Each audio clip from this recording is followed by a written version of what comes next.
ഇന്നൊരു ക്യാരറ്റ് ഹൽവ ഉണ്ടാക്കാം. ഒരു കടായിൽ കുറച്ച് നെയ്യ് ഒഴിച്ചു കൊടുക്കാം. ഇനി ക്യാരറ്റ് ഗ്രേറ്റ് ചെയ്തത് ഇട്ട് കൊടുക്കാം. ഞാനൊരു 4 ക്യാരറ്റാണ് എടുത്തിട്ടുള്ളത്. ഇനി ലോ ഫ്ലെയിമിൽ ഒരു 2-3 മിനിറ്റ് വഴറ്റിയെടുക്കാം. ഇനി കോവ ഉണ്ടാക്കാം.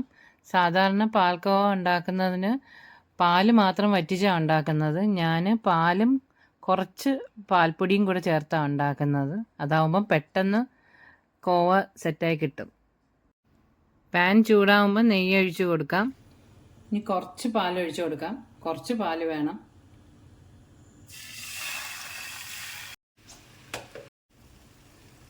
ഇനി പാൽപ്പൊടി ഇട്ട് കൊടുക്കാം. കുറേശ്ശെ ഇട്ട് കൊടുക്കാം.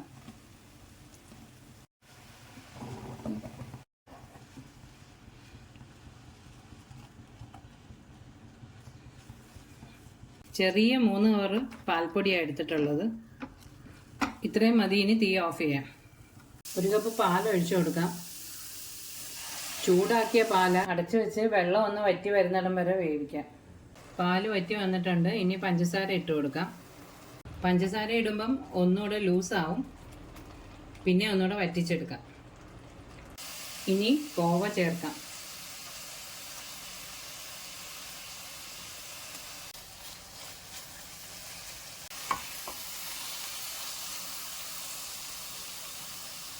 ഇനി ഏലക്കായും അണ്ടിപ്പരിപ്പ് ബദാം അതൊന്ന് ക്രഷ് ചെയ്തതുകൂടെ ഇട്ട് കൊടുക്കാം. ഇനി കുറച്ച് നെയ്യോടെ ഒഴിച്ചു കൊടുക്കാം.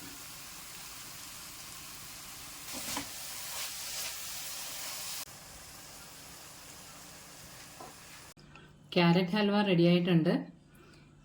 പെട്ടെന്ന് ഉണ്ടാക്കാം. കോവ ഇല്ലെങ്കിലും കുഴപ്പമില്ല. സാധാരണ പോലെ പഞ്ചസാരയും ഇച്ചിരി മിൽക്ക് മെയ്ഡൊക്കെ ഒഴിച്ചുണ്ടാക്കാം. കോവ ചേർത്താൽ പിന്നെ നല്ല ടേസ്റ്റാണ് ഇത്. എന്തായാലും എല്ലാവരും ഒന്ന് ട്രൈ ചെയ്ത് നോക്കണേ. എല്ലാവരും എൻ്റെ ചാനലൊന്ന് സബ്സ്ക്രൈബ് ചെയ്ത് സപ്പോർട്ട് ചെയ്യണേ.